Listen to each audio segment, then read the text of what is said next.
کۆمەڵەوتاری ژینگەیی.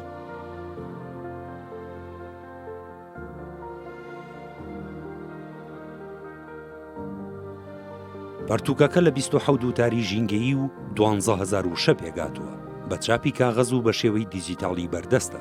ئەمە دووەم هەوڵی نووسەرە لە دوای نووسینی کتێبی ژینگە و ڕێکخراوە ژینگەییەکانی باشووری کوردستان بە مەبەستی ئاشناکردنی خوێنەرانی کورد بەو هەوڵانەی دراون بۆ پاراستنی ژینگە، هەروەها ئاشناکردنیان بە کێشە ژینگەییەکانی باشووری کوردستان و تێگەیاندنیان کە چی مەترسیەک لەسەر داهاتووی ژیان لە کوردستان و سەرهەسارەکەمان هەیە بە ئامانجی وشیارکردنەوەی کۆمەڵگا لە پێناو پاراستن و گەشەپێدانی ژینگە و سروشتی کوردستان.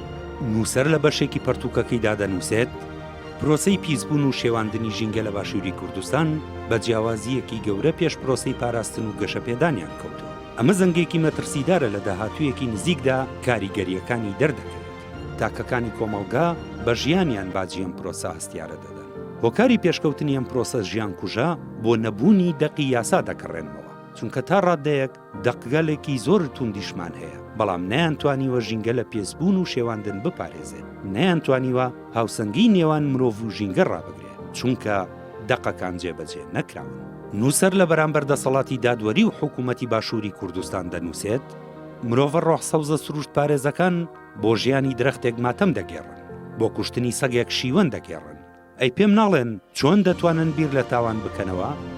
ماوتانە زۆرتان ماوە ئاشنای ڕۆحەسەوزەکانی ئەم نیشتیمانە ببن.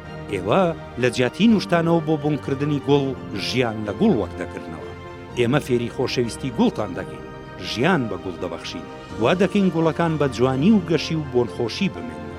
ئایا لە فەرهەنگی ئێوەدا ژیان بەخشین بە گوڵ تاوانە؟ ئەگەر بەخشینەوەی ژیان بە گوڵ تاوانە، ئەوە دانی پێدا دەنێم تاوانبارە. بەراوردی کار و ئەرک و بەرپرسیارەتەکان بکەن، جیاوازی گەورەی هەست پێکراوتان بۆ دەردەکەوێت. ئێوە نەک لە گۆڕانکاری تەنانەت لە وشەشدا ترسن.